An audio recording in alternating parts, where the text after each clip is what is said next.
नहीं रजा साहब, मैं चाहूंगा आप माइक उठाएं। आगाज कर दिया है और इब्तिदा कर दी है प्रोग्राम की। मदनी रजा साहब पीएसएफ, पीपल्स स्टूडेंट फेडरेशन, इनकी मदर जो पॉलिटिकल विंग है वो पीपल्स पार्टी है। सर शादीशुदा हैं आप, माइक ऊपर रख ले सर। अल्हम्दुलिल्लाह। सर शादीशुदा है सर। बच्चे जो हैं आपके वो सरकारी तालीमी इदारों में पढ़ते हैं या निजी तालीमी इदारों में, जवाब दें। बिस्मिल्लाहिर्रहमानिर्रहीम। सबसे पहले तो आपके चैनल का आपके प्रोग्राम का टीम का शुक्रिया अदा करता हूं कि इन्होंने इस जामे कराची के साए तले हमें एक मौका दिया कि हम कम से कम बात तो कर सकें। और सर सरकारी तालीमी इदारों या निजी तालीमी इदारों में पढ़ते हैं? मेरा बच्चा जो है वो 1 साल का है अभी।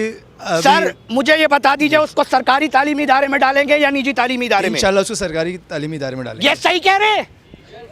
ये सही कह रहे? नहीं ये डरवाएंगे अपने नहीं सर, ये यकीन नहीं कर रहे।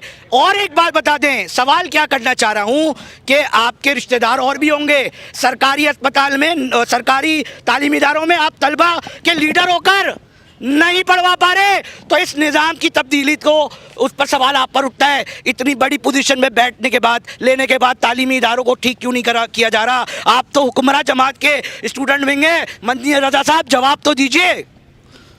सबसे पहली बात, आपका स्टाइल माशाल्लाह बहुत खूबसूरत है और हमेशा जो बात की जाती है वो किसी को समझने के लिए की जाती है। हल्ला उल्ला से जो है वो मैं नहीं समझता कि इससे किसी मसले का हल निकलेगा। नहीं भाई हमने अल्लाह उल्लाह किया? नहीं सर वो कह रहे नहीं कर रहे। आप बताएं मदनी रजा साहब। आप सेलेक्टेड पीपल्स के पास नहीं जाए। अच्छा आप बताएं, ये क्या कर रहे हैं? सरकारी तालीमी इदारों में इनके बच्चों को पढ़ना चाहिए?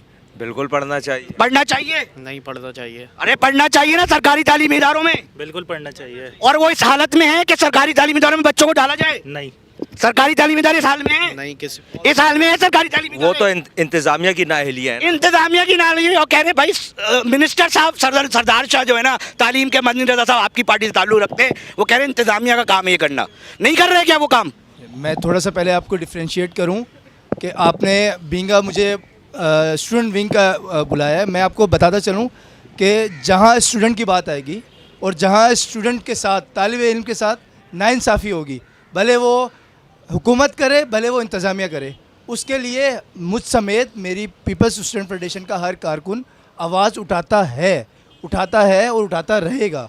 हम ये नहीं कहते कि हम अगर पीपल्स पार्टी से ताल्लुक़ है या सिंध गवर्नमेंट हमारी पार्टी की है तो हम जो है वो गलत को गलत कहें। तालीमी इदारे इस लेवल पर हैं कि एक आम बच्चा, एक आम वालिदैन अपने बच्चों को इन तालीमी इदारों में पढ़ा सके। जो सरकार आपकी है, सरकार के मिनिस्टर्स आपके हैं, वो सरकार उस तालीमी निज़ाम के अंदर वो तालीम बच्चों के लेवल पर दे रही है कि अपने घरों से माँ बाप निजी तालीमी इदारों बच्चों को निकाल कर उन सरकारी तालीमी इदारों में डालें। जनाब आली, क्या वो निज़ाम बना पाई है पीपल्स पार्टी? मैं आपको जवाब देता हूँ। साथ ही में एनईडी यूनिवर्सिटी है, अल्हम्दुलिल्लाह वहाँ से ग्रेजुएट हूँ, वो भी सरकारी है। इसी तरह आज जामे कराची में बैठे हैं, यहाँ से बहुत सारे प्रोफेसर, पीएचडी होल्डर, डॉक्टर्स यहाँ निकले हैं, सरकारी बच्चे हैं। जिना हॉस्पिटल है उसके साथ जिना मेडिकल यूनिवर्सिटी है, सरकारी है, वहाँ पर बेइंतहा डॉक्टर फ्यूचर्स के यहाँ पे निकले हैं। इसी तरह इंजीनियरिंग यूनिवर्सिटीज़ बहुत सारी जो हैं वो चल रही हैं, सरकार की मदद में चल रही हैं। हाँ, कहीं ना कहीं गलतियाँ हैं, वो सरकारी भी होंगी, वो मैनेजमेंट भी होगी। गलतियाँ हैं। अब मैं आप लोगों की तरफ आता हूं।